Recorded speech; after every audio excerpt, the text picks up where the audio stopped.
You're listening to The Sports Moment, March 21st, 2024. part of the Sports Moments and Memories with Kraig Olson podcast. Be sure to like and subscribe so you never miss a sports moment.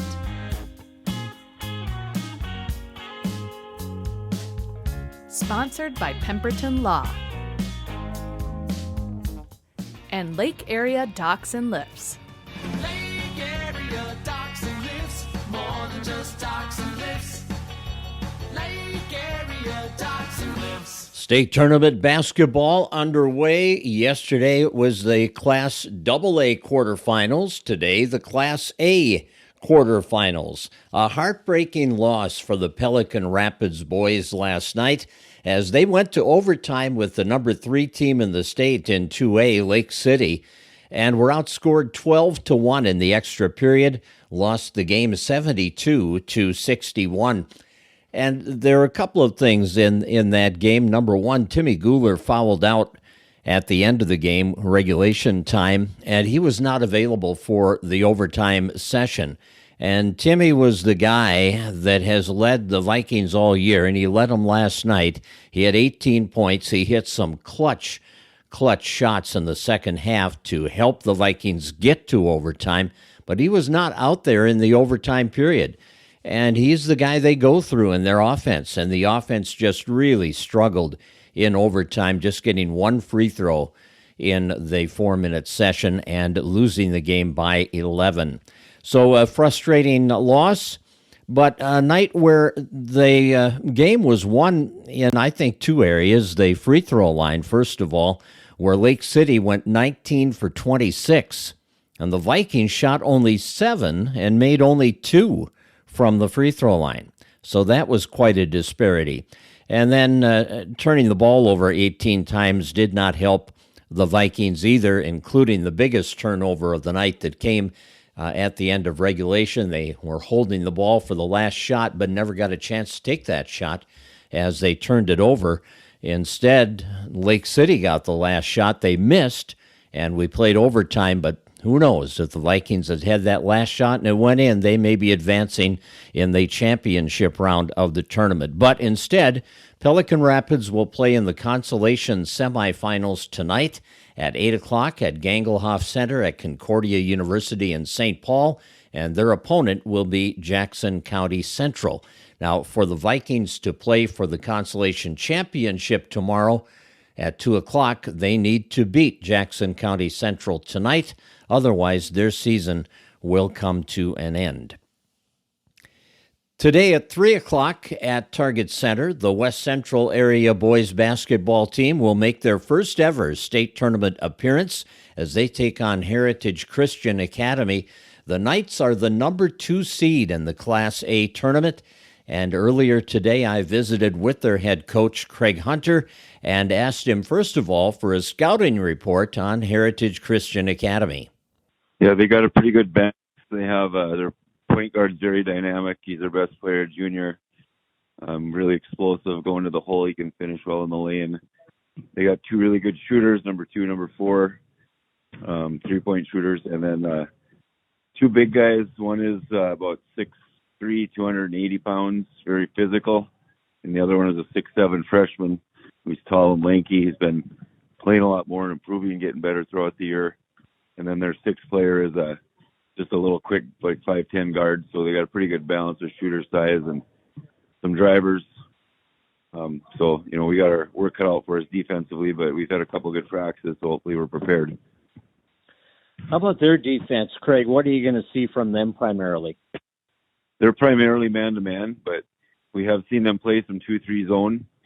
And then a couple of films we had where they were behind, they did some 1-3-1 trapping, a little bit of full court trapping, but I would say it's primarily man-to-man in the half court with a little bit of 2-3 mixed in.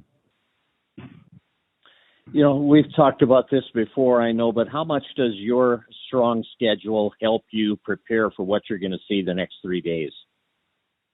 Yeah, we kind of thought that before the year when we looked at our schedule, and we just said, well, whatever happens, we're going to be battle tested, and we've kind of told the kids that all year, and I've told them that in the playoffs too, that these teams we're playing are really good, like BB and Ada. Those teams are very, very good teams, but they said the teams we played are just as good, or probably a little bigger size-wise, because the AA schools have a lot of, 6'4", 210-pound bodies, So, I told them we've played against just as good a talent all year. So, we're not fazed by much talent-wise, I guess.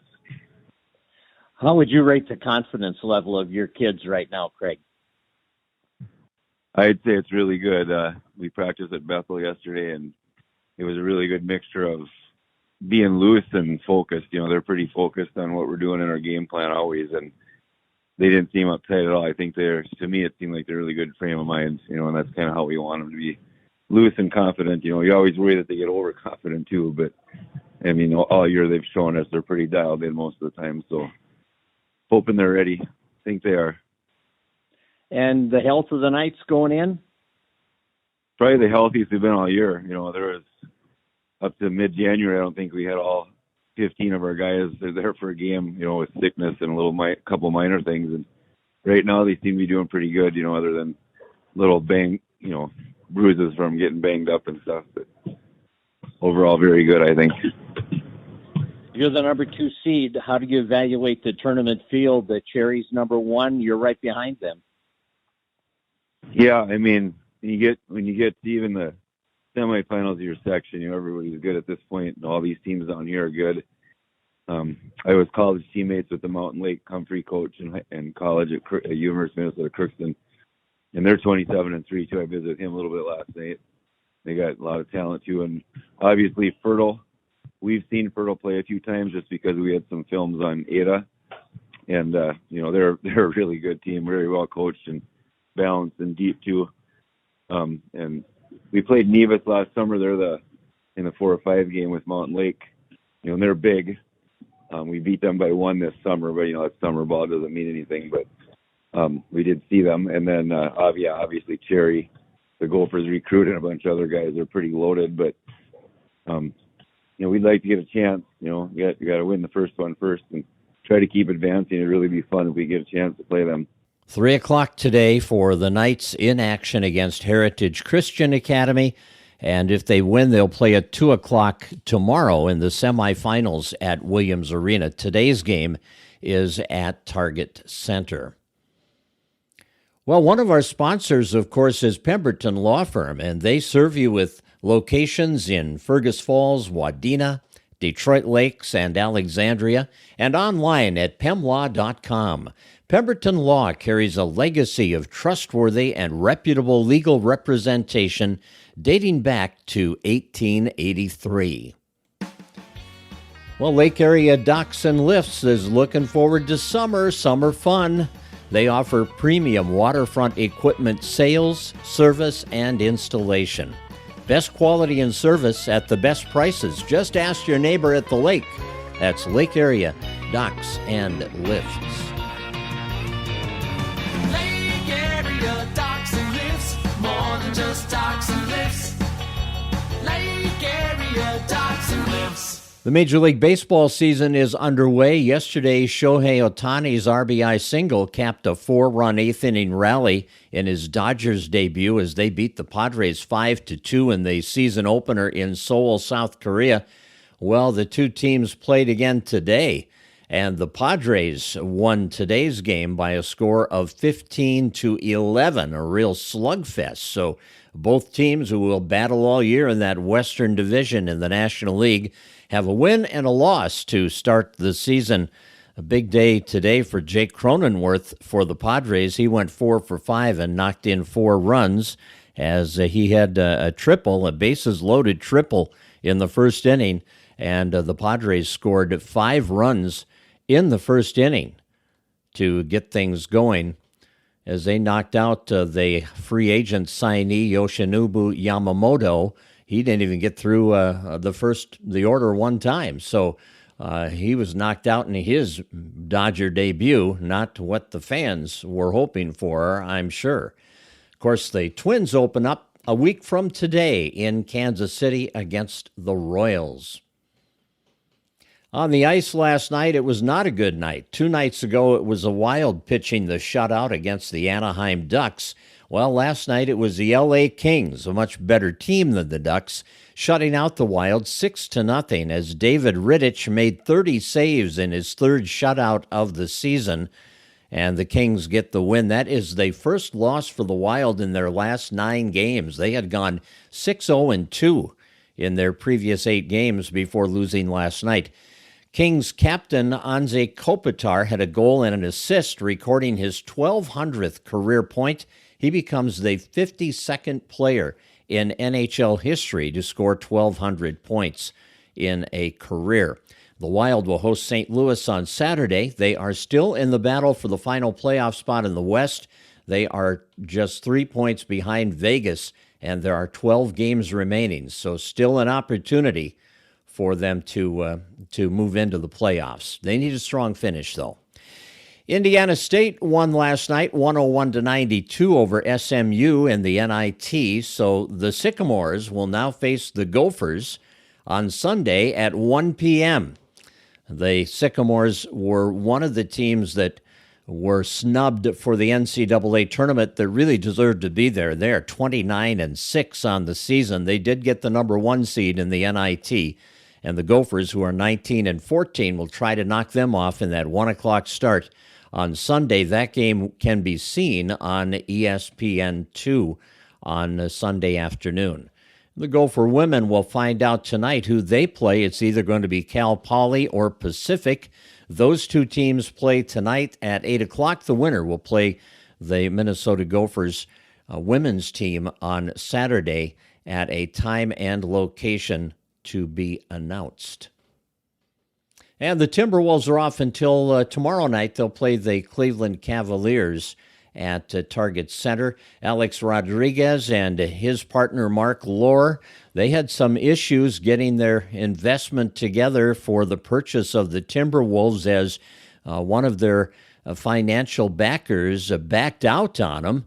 The Carlyle Group could not come to an agreement regarding requirements for those investing in the NBA, so they agreed to part ways with Rodriguez and Lohr.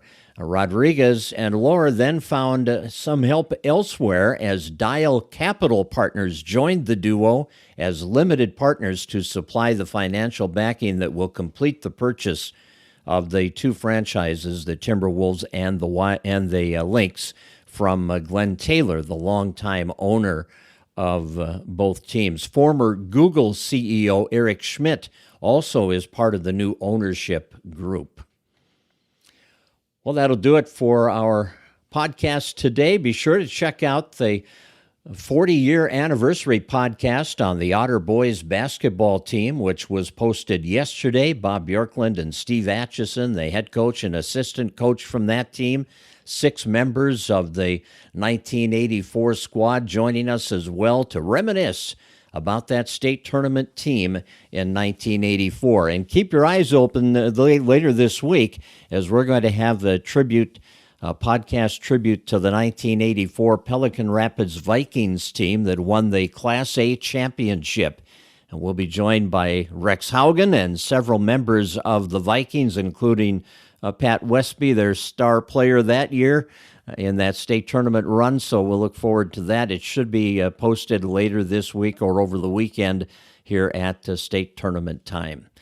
So we thank you for joining us for our podcast, and, have a great day. Hopefully the snow doesn't keep us snowbound at all. It doesn't sound like we're going to get that much this first storm.